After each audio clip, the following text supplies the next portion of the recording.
Welcome to Flyover Frequencies, where Midwest skies meet the people who keep aviation moving.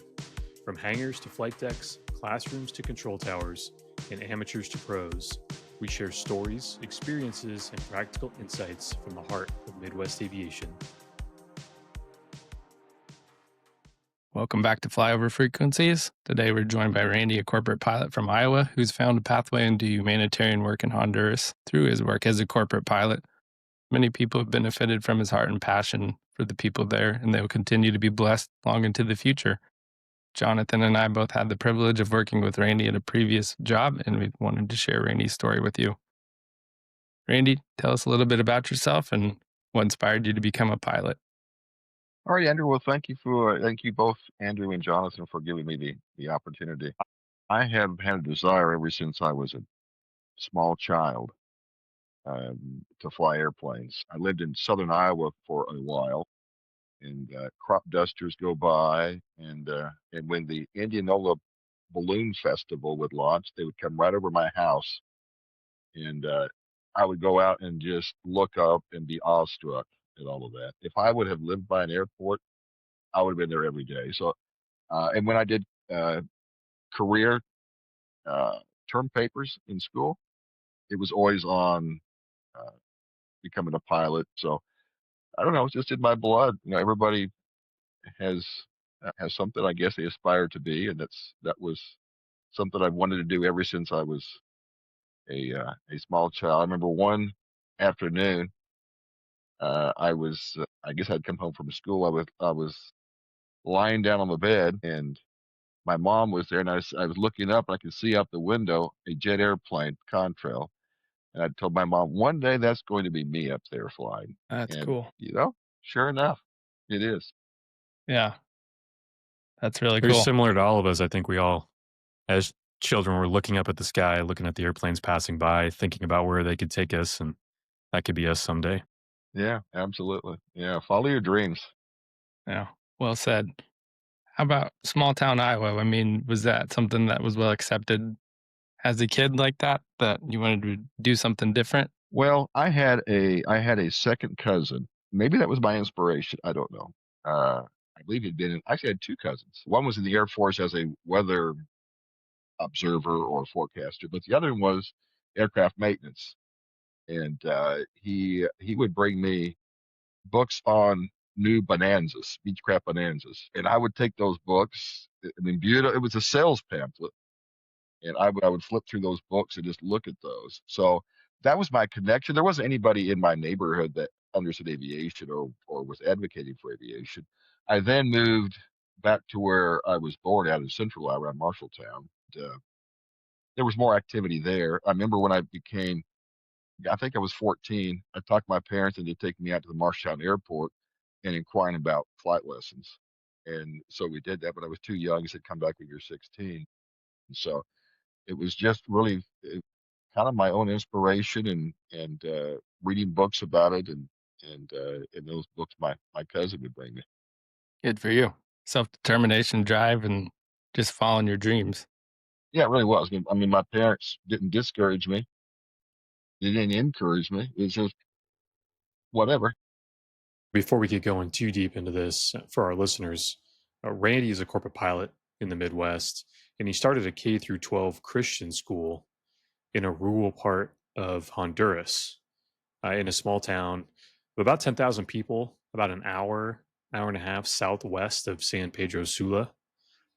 He started the school, then he opened up a medical clinic, and he became a land developer to support the school and the clinic. And I think, Randy, you told me before that you're actually given the keys to the city by the mayor.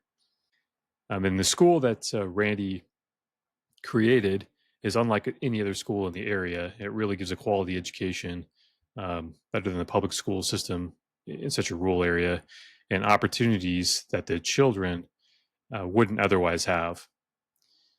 Randy's work has already had an impact on several children. The school has been open for about 15 years, and some of those children have went on to medical school, engineering school, whatnot. And I think the lasting effects of Randy's compassion and what he's been doing in this part of Honduras have still yet to unfold fully. And as Andrew said earlier, we both flew with Randy at a previous job, and Randy would share his stories of Honduras during cruise flight and during the overnights, and we were both just captivated with it, and we really wanted to tell his story. That's cool. How about how's corporate aviation led you to do work in Honduras? Well, it's interesting. I've been flying for 42 years and I've been flying corporately for 39. And I can tell you one thing leads to another. You don't necessarily start out to to do certain things that you end up doing later on in life. But one thing just leads to another. And I'd gone to I graduated from a small high school of 34 graduates to a college at Liberty University, enrolled in the flight department, got my ratings there, and then took a corporate job in North Carolina.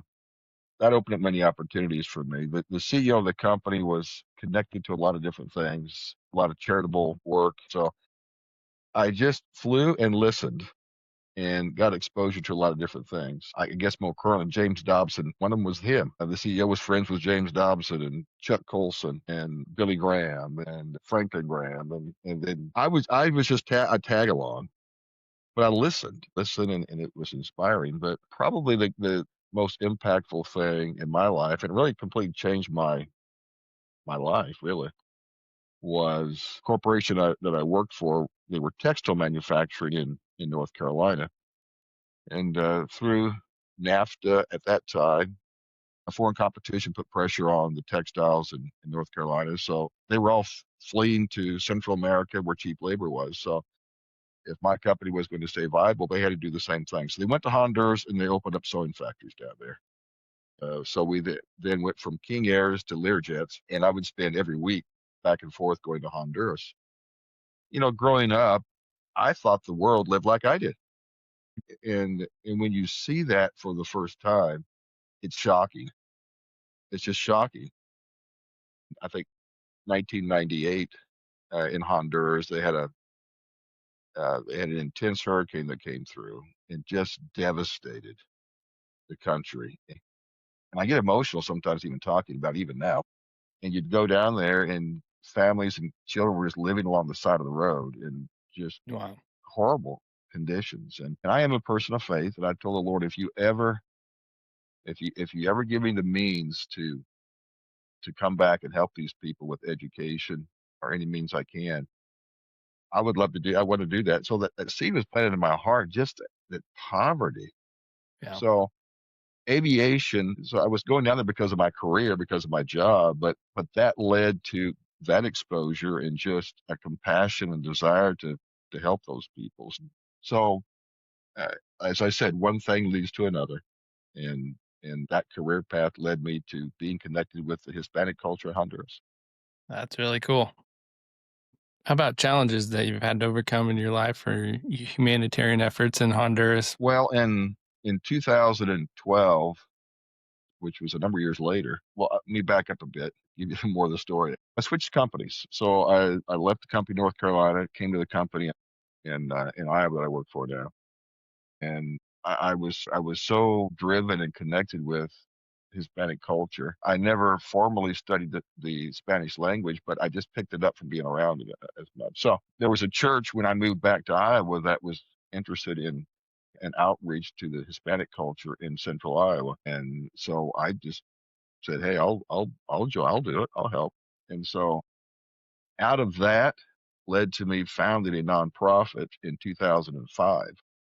So I founded my own church, but it was a cross-cultural church, Hispanic and different cultures. So I founded that in 2005, Liberty Baptist Church. But I was still driven to do outreach in Honduras. So I knew a missionary down there, and I would call this missionary up for about 3 or 4 years in a row. The, the only location that I really knew of was the large city of about 1 million people. That's where we flew into, San Pedro Sula. And I'd call them up and I'd say, "Do you have anybody that can come and help me start a school or outreach to Hispanic people up in San Pedro Sula?" They were in the southern part of the country, more rural area. And they said, "No, we don't go to big cities. Our niche, our ministry is in small rural areas." I'd call her back like every year. And finally, the last year, she said, "Look, I told you we don't go to big cities. But then she said, you know what? We've got a place one of our people had gone to that's not real far from there. If you want to come down here and take a look, I think it'd use a lot of help. I went down there and it was a very rural mountainous area, very poor. All of Honduras is poor, but this is the poor of the poor. And so, long story short, went down there, established a school in 2012, and I operate as an NGO, non-governmental organization in Honduras now. So, started the school just just literally on a prayer, completely by faith, no resources, and then established a medical clinic as well. So, right now we have the nonprofit that operates on the U.S. side as a Liberty Baptist Church. I have an NGO that operates as Liberty Baptist Church in Honduras. In 2015, I established I saw the need for medical needs. We had some children down there that actually died, and they didn't need to die, and it broke my heart. And so I started the Bethesda Children's Hospital and Clinic. It's another nonprofit that I started. Wow. Haven't done a lot with it, but we operate and support a clinic that we have down there in our local area. And our local area is the town itself is about 10,000, but if you take the jurisdiction, it's about 40,000 people. And we see it's intended to be for emergencies, but everything's an emergency down there. So we serve about 800 people come to that clinic every month, and we have full-time doctors, and it's 24 hours right now. And we partner with the municipality on that. But so to get back to your challenges, the challenge is always resources. I don't partner with any other NGL. I don't partner with any other ministry. I don't have any rich uncles. It's just Trust funds. basically there's no fun. It's just God has just provided. It's really miraculous. I started a business down there. Back to sort of your original question about challenges. When I started out, I tried to get sponsors for the children. We paid $30 a month to sponsor kids to go to school. And at first, I got some, not enough, but I got some. But what I found was, if it's not their heart, if it's not their passion, if it's not their interest, they don't stick with it. So they would start supporting it, and then 6 months later, they quit. They just quit. They just move on to something. They just forget about it. Just move on to something else. So I was having the hardest time just raising funds for it. And I finally determined, you know what, if this is going to make it and if this is going to go, I got to do this myself. I got to figure out a way to not depend upon other people. I'll just start a business. I started a business called Freedom Services. And the reason I chose that name is because Honduras is pretty corrupt. Governments are corrupt. Our State Department classified it as a narco state.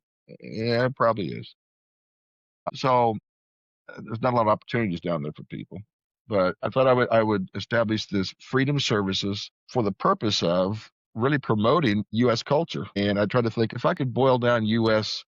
culture to one word, what would it be? Is freedom. Freedom of speech, freedom of Yeah. religion, freedom to be of expression, freedom to open any business, do whatever you want to be. Freedom. So that's where that's where the name came from, Freedom Services. And then I had purchased 42 acres of land down there, hopefully with the idea of building a school. We didn't have any money to build a school. I started this business and we had this land. And so the idea came up, well, we won't ever use all of this land. We got space for about 7 lots, building lots. So we developed it. But to our surprise, they just sold like hotcakes. And so we developed some more. Now, a lot of people are buying this are people who've come to the United States and want to go back home someday. Sure. So it's not locals necessarily buying these. Where we thought we would develop maybe 7 lots on this same piece of property at this moment in time, we have sold 200 lots. Wow. Wow. And so now I'm in the real estate business. I'm in the building business. I'm in the construction business. So we've developed it. We've dug wells and now I'm building houses and selling houses and lots together. I bought an additional property, trying to develop that. So I don't bring any money up here for myself. It all stays down there, and that's what supports the ministry. That's Yeah. what drives the school. Good for you. And is it enough? Well, for the moment, but it's not self-sustaining. When you run out of lots and you run out of houses, the well dries up. But so at this point in time, again, back to your question, big challenges are um, sustainability. That's the biggest challenge I have, sustainability. I'm early 60s. I can't do this forever. If I go away tomorrow, it goes away tomorrow. And we've Yeah. got over 200 kids K through 12. It's grown, beautiful facility. We have over 234 kids, I think, K through 12. And if there's one thing that keeps me up at night, and it doesn't really keep me up at night, but if there was one thing that could, it's worrying that how is this going to continue on 5 years from now, 10 years from now? My only answer is I don't know, but I believe it will by faith somehow, some way, because I don't want to see it fall down. So right now we have the resources to make it happen, but I don't know what will happen 5 and 10 years from now. So that the challenge is just sustainability and resource. It's always resources. Yeah. Good. For those of you or those of us that don't know, your son is also followed in your footsteps and become a pilot. And so you're using benefits from airlines to get yourself back and forth to Honduras now. Yeah, absolutely. Yes, yes. So I graduated from Liberty University, went through their flight program, and then my son, all that he followed my footsteps, went to Liberty University. Their program is a fantastic program. He graduated with an aeronautical degree, and now he's flying for Southwest Airlines. So I get the airline benefits. It's non-rev. But if Pays it weren't for available. that, I couldn't afford to do it. I told my son, whatever he does, you can pick any career path you want, but whatever you do, don't choose something where I have to give up my airline benefits. Randy, can you talk a little bit about what school looks like for the children in Honduras? Well, when I started out in 2012, the public system goal was to get the kids to attend school through the sixth grade. And so to this day, they still have sixth grade graduations. Well, they changed that to push it up to ninth grade, but very few get into the high school level. So, and again, we're in a very rural area. That's another challenge is being in a rural mountainous area. The government will provide some semblance of I would call it a two-room schoolhouse. So you'll have three grades in one room, the other three grades in the other room. And it's very poor education, very poor education. And they get to our school, and if they graduated from their sixth grade, they come into ours at seventh grade. Well, actually, they're on about a third grade level, second or third grade level. So we have to start all over with them. But and then once they leave sixth grade, if they can make their way to the larger city, there is a public like high school, but they can't get there. A lot of them can't get there, and it's not the best education. So we have over the years done what we can to provide some transportation. It could be just a small pickup truck. They ride in the back, come down from the mountain, so forth. So what we do in our facility at our school from 7 o'clock till 12:30, we have the high school that come to class. And the elementary starts at 1 o'clock and goes till 5:30. We have a van, and we would go pick up some kids. The problem is we were putting 40 to 50 kids on a 15-passenger van, so I had to, just for safety, I had to stop that. But just getting the kids from these rural mountainous areas into our facility is a huge challenge. But at this point in time, we've got over 200 that we are able to touch. Yeah, you've told me stories before where certain families who can pay to come to your school, they do, but you also have funds set aside for those families who can't afford to attend. And I remember one of the stories that stuck with me was the kids would come up to you on the street because they know who you are. And I guess there was a small kid once who just asked you, hey, can I come to school? And he didn't come from much means, and I think you let him in. And I know you've had a couple success stories too of kids that have come to your school and they've went on to do good things. Do you have any examples of that? Yeah, you're right, Jonathan. Nobody gets turned down, and I tell this to everybody down there, to our staff, that I said, don't ever turn anybody down that wants to come to school. If they want to come to school, we'll find a way. They pay some. They pay maybe the equivalent would be, we ask them to see if they get paid $20 a month. but that only covers 30 to 35% of the cost. So the rest of it's highly subsidized. Some touching stories. A graduate we had maybe 4 years ago lived up in the mountains. He and his sister would walk about an hour to get to a location where there was a group of students where we provided a van. He would get on that van, ride that van for 40 minutes to get to our school every day. Then he got back. Then when he got back, he'd have to walk another hour. He and his sister. They would take two pairs of shoes, a pair of shoes and a pair of boots. He was raised by his older grandparents and graduated valedictorian. And he's in the university in the big city right now. Out of this same van that I'm referring to, that brought in a number of students. We have one student there that's graduating the university. He was also a valedictorian in his graduating class. He's graduating as an engineer. His sister right now, who graduated 2 years ago, is in medical school, becoming an ophthalmologist in El Salvador. We've got another student right now in medical school. We've had several go through medical school, some into nursing, some into engineering, and a lot of these, if it weren't for us, I really don't see any pathway for them out of their situation. And so that's heartwarming. That's inspiring. Those are stories that keep me going every day. But there's a lot of good that has come out of that school. So that boy and girl who had to walk for a while, then ride the van for a while. I mean, it's not in snow, but kind of like we say up here, I had to walk to school uphill in snow both ways. Yeah. But Yeah. those kids were really committed. So I think that's a lot of the stories and things that I've heard you tell over the years is just the opportunity that the school provides that they may otherwise not have had. The need is unlimited. And I'm one person. I view it kind of like a little speck of sand on the beach. I'll do what I can with my speck of sand. And that's all you can do. And you've We've made a big had difference. it's impacting lives. I wish I could impact a lot, but it's in my little sphere of influence. That's what we're doing. Yeah. So Randy, would you say I know you were led to Honduras by your aviation career. I guess do you think you would have ended up in Central America or somewhere here in the States to do some humanitarian work, or had you not had that aviation exposure? No, my life would be completely different. My life would be completely different without aviation. And if it wasn't for the first job I had in aviation that exposed me to all that. So aviation has shaped my life. It developed my life in so many, many ways. And I owe a lot to aviation, to my first job. As I said, one thing leads to another, and I have found myself at the end of my career doing things that at the beginning of my career I would have said, "No way, no how. You got the wrong person.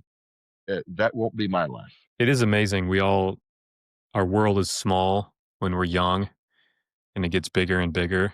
And then when you become a pilot, you really get to see the world Sure. and your perspective just changes and the connections you make because of your ability to travel are incredible. That's one of my favorite things about being in aviation. It makes the world so much smaller. Um, and again, as I said, opened my eyes to things I had no idea. And I guess two things. It taught me that there's so much poverty in this world I didn't realize. And then it also helps me to realize that we live in the wealthiest country in the history of mankind. You don't really think of it because that's just the way we live, but we are so blessed. And there's a biblical principle that has impacted my life, and it is that Scripture says, "To whom much is given, much is required." If God gives you the talent, the mind, the mental ability, the intelligence, the resources to do good abundantly, pass it on to others. And that's kind of led me to. I'm just one person. I've been blessed. We've all been blessed. I try to pass that on if I can. Yeah. Well said. Definitely. Yeah. That's good. How about listeners, if they want to support your organization or your work in Honduras, how could people become more involved? Well, I will tell you, I might have some giftedness in life, but the one area of giftedness that I absolutely, hands down, do not have is fundraising. I am the world's worst fundraiser. I cannot go up to somebody and ask them, "Would you like to support this?" So I don't even know how to answer that question because that's why I've started the business and just try to become pretty much self-sustaining. I'm just horrible at it. I wish I were better at it, but I'm not. So if there's somebody that is interested in that ministry, if you put a link to my email address, email me. Um, I have basically three nonprofits. So any donations are tax deductible. So it's set up that way. So if somebody's interested, if you want to take a trip down, I'll take you down there. Let you see it too and expose you to that. But yeah, just contact me, email me. I don't solicit funds. I don't beg for funds. I don't like people pressuring me, and I don't pressure anybody else. Again, to me, donating time, talent, and resources has to be something that you care about and you're passionate about. And if you are, then here's my address. Yeah. And along those lines, we'll have a link to Randy's Facebook page and his email address at the end of our show notes. What about a good story from flying? You got a funny story over your career that you'd like Well, to I share? I do. I've always said that I need to write a book someday. So I have to be careful what I say. That's what ASAP and all those reports are for. Yeah. Well, when you said that, just one story came. I could think of many of them, but this is kind of maybe a strange one. But so my previous employer, the CEO of the company, he wore cowboy boots, cowboy hat. He might have the hat on backwards sometimes, but kind of, it's kind of the nature of some CEOs. They're kind of eccentric anyway. That's kind of the nature. He's not the kind of CEO you would expect in terms of his, uh, he wasn't stiff and ties. It wasn't that. He was a cowboy, and he carried pocket knives, and he kept a loaded 38 in the airplane with us when we were flying. And one day it went to maintenance. This is not the story I intended to tell, but he went to maintenance, and I get a call from the mechanics said we found a loaded 38 up here in the side pouch of the King Air. So at one time there we were taxiing out, and there were dogs on the runway we had to wait for. He starts fumbling for that loaded 38. You could open up that was a side window on the King Air. You could open up the cockpit. He was going to open that and shoot at the dogs. I'll get him out And of I the said, way. no, no, no, no. We don't want to do that. But that wasn't Yeah, the story I intended to tell. So we're flying along, and he had a private pilot license, so he'd like to get up front some and tinker with it. So we're flying sure. along, and I'd always go by and get them some Bojangles biscuits and had coffee on the airplane. And so his wife always traveled with us. She was more proper. She was much more proper lady. She wasn't really the Western cowgirl type. Well, I asked him if he'd like to have a biscuit. Oh yeah, yeah, yeah. Usually he'd say, kind of with the North Carolina accent, yeah boy, Randy, I'll take a biscuit. So I get the biscuit, handed a biscuit, and his wife yells up from the back. His name was Jim. Jim, Jim, share that with Randy. Oh yeah, yeah, yeah, yeah, boy. He pulls out his pocket knife and he begins to cut it in half. She yells back up, "No, Jim. No, Jim. You used that knife to trim your toenails last night. Don't." He says, "Oh, yeah, Keep yeah, your yeah, that's biscuit. right." And he folded the knife up, put it back in his pocket. Yeah. I'll get my own biscuit on the next leg. Yeah, I'll be yeah. good. Funny. Yeah, that's funny. Well, can you talk about, I think Musco Lighting made a donation Yeah, for yeah, some absolutely. lights for a soccer field?